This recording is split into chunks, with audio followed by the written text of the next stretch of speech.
Well, hello, everyone. Thank you so much for taking the time to join us today as we continue our study in the book of Judges, our weekly study.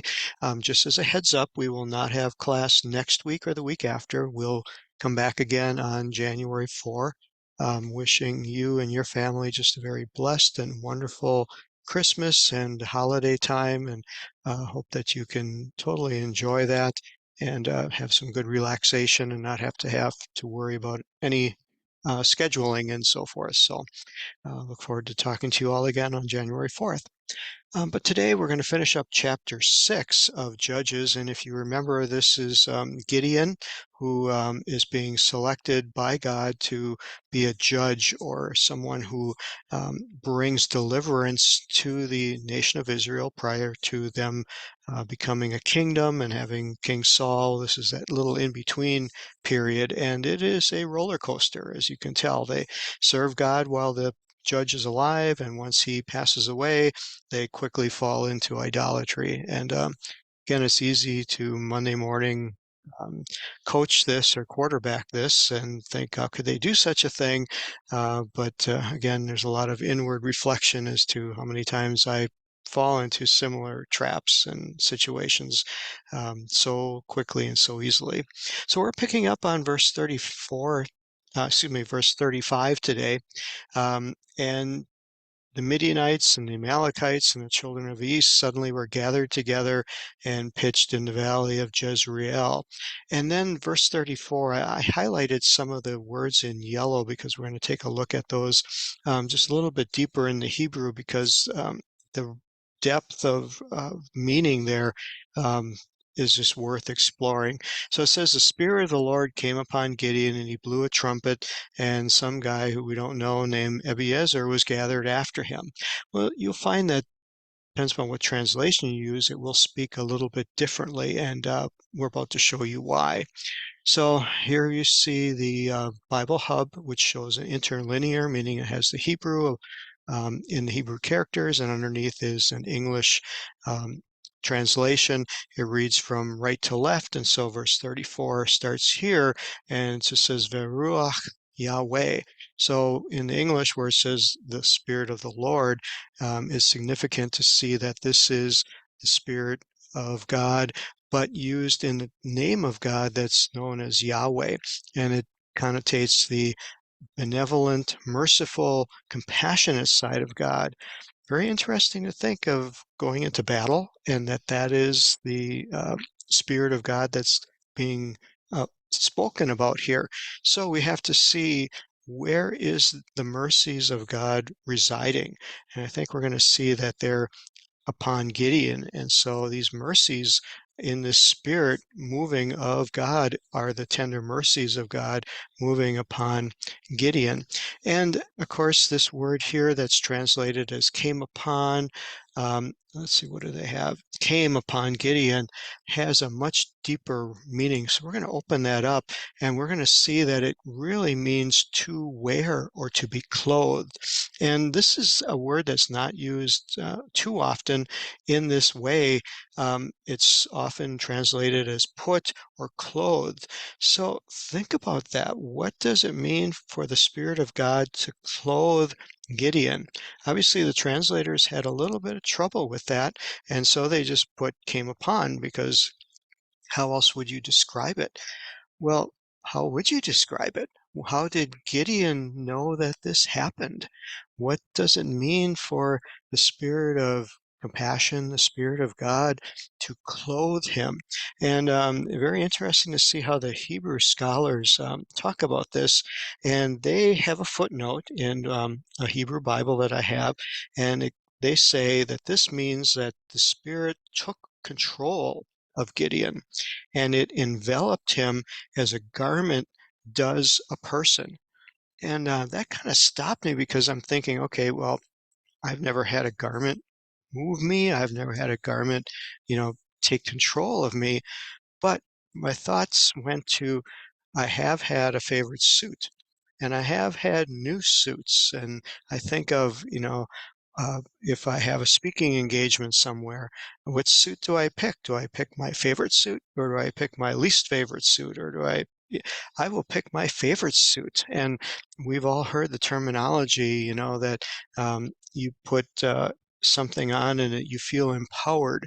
And maybe this is where a little bit of this is coming in, that a man will put on his best suit. A woman may put on her, fancy dress and feel like a new person. They'll feel empowered. They'll feel that they have confidence.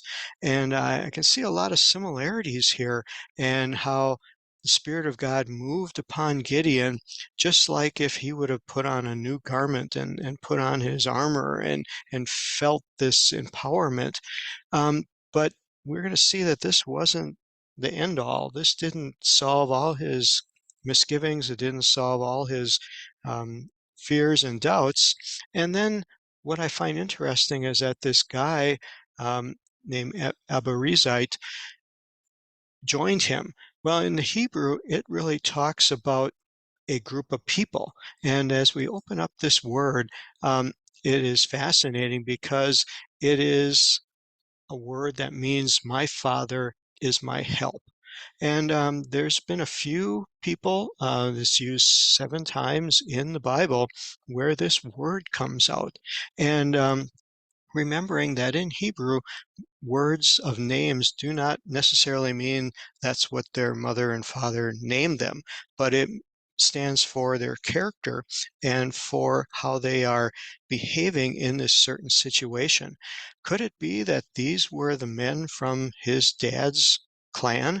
Remember last lesson, he destroyed his father's idols and used some of his father's help to do it.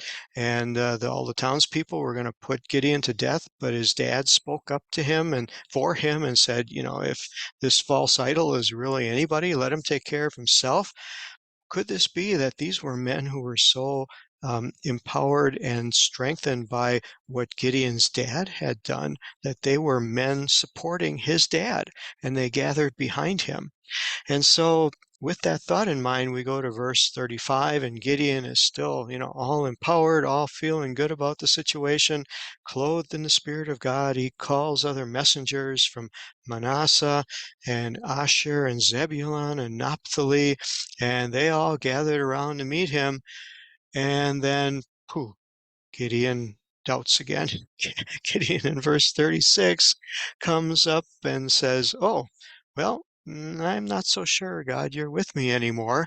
I need to prove you." And here is a setting for a story that has been retold many, many times and is actually a colloquialism where it's said that he put out a fleece. And this is where that story comes from. And the fleece, of course, is when you put something out to have God show you and help give you confidence. So it comes from this episode of Scripture. So God said, I'll go back to the part here.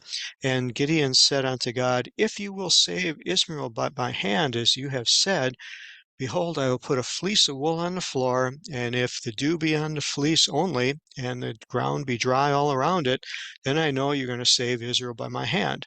And so it was, verse 38, that he rose up in the next morning and grabs the fleece, and the fleece is all wet. In fact, he, wrings the fleece out, and it fills a whole bowl full of water. But the ground is dry. So you would think this would be enough of a you know, sign for him. But this is where the Hebrew sages say that it could prove that the wind was just blowing early in the morning and it would be much easier for the ground to be dry because the wind would blow it and the fleece being an absorbent material would not dry out as quickly. So, okay, maybe it was coincidence. Maybe everything was all wet, but the wind came and flew on the ground and dried the ground off, and the fleece just was only, 75% wet and 25% had evaporated. So that is what prompted Gideon to go to the next verse here in the next challenge. And he said, "Well, Lord, I know I'm really treading on soft, dangerous ground here," because he starts out, he says, "Let not thine anger be hot against me. I will speak this once. Let me prove, I pray, with this fleece. Let it be that the fleece is dry and the ground be wet with dew. Then we can take the wind out of the equation and we know it's not the wind. You notice that this wording is very poetic. And so we're going to just hop over to the Hebrew again and take a look at it. And what's so interesting that he uses verbiage here of in verse 39, and he said, Elohim. Okay, this is not Yahweh. This is not the compassionate side of God because he's not sure where he's standing. So he's thinking, okay, I want God's compassion, but I'm going to speak to the side of God that is not normally thought of as compassionate. I'm going to speak to the warrior side, the um, judgmental side, the battle fighting side, which is known as Elohim. And so he's trying to make sure that he's in the right standing. And so he says, "Don't be angry with me." And again, it uses the word that's not even translated, vihar apekha, and apekha is the word for I believe it's for nose. See, when we open it up, it has to do with the face that is made when you're frustrated or your nose flaring, your nostrils becoming larger. And of course, it's translated as anger most of the time, but in the Semitic understanding, it can just be frustrated. So he's saying, God, please don't be frustrated. Don't let your facial expressions betray that you are frustrated to me. And then he uses the word to speak, which is davar. And this is a word in Hebrew that's known for words coming from the heart, words that are not just frivolous, not just thrown out there, but they're words from my heart. So um, Gideon is just saying, Lord, don't be frustrated with me. I'm speaking from my heart. And then here's even a word, ach, that's not even translated. It's just a word for showing the emotion that he's feeling.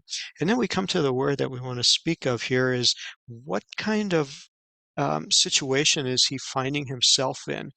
And what is he asking God to do? And he says, I want to test you. And it is translated as let me prove in the King James Version. In the Hebrew, it has one word, and that's aseph, aseph. And what's interesting is this word just means to try and to test.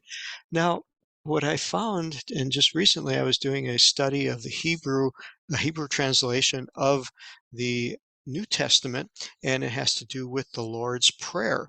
And if you follow the news, you'll see that it was a while ago that the Pope changed the wording of the Lord's Prayer, and it, of course, didn't sit well with some people, but he said, this using the terminology of lead me not into temptation, he said, is not according to the ancient text of the Hebrew or the Aramaic. And we know that Jesus spoke Aramaic. And so what I saw here is this same word, anes, is the same word that's used in the Hebrew version of the Lord's Prayer that's normally translated in do not lead me into temptation. It really means don't put me to the test. And it's very much the same way as a weightlifter as in the gym, and he's been lifting, 100-pound weights for weeks and weeks and weeks, and now he's ready to put on 105 pounds and just make sure that his muscles are tuned, his body is tuned, and that he can grow in this direction and accomplish a greater task. And once I learned that, it made the whole um, episode and that portion of the Lord's Prayer have much greater meaning, that God is not trying to trip us up or tempt us with evil or make us, fall so that he can laugh at us, but he wants us to prove ourselves. And we're growing in a way of proving. And while Jesus did say, don't lead me into this type of testing, it's because our human side doesn't really want this. It's painful. It's hard on your body to lift a greater weight. If you're in a gym, you'll feel the soreness in your muscles, but you will also gain growth. You will also gain resilience. And so there's always two sides to this type of testing. And so here Gideon is using the same verbiage, and I think that's incredible. Um, Let me not, I'm going to put you to the test. Even though I know that you're with me, I just need the confidence. And so he says, I'm going to put this fleece on the ground and see if it's going to be, dry, and the rest of the ground is wet. And sure enough, verse 40, God did it that night, and it was dry and the fleece only, and the ground all around it was wet. I believe here is where we see what Gideon was referring to is Yahweh, or the name of God that shows the compassion. I don't see God getting angry at Gideon and saying, "Oh, another time I have to prove myself to you."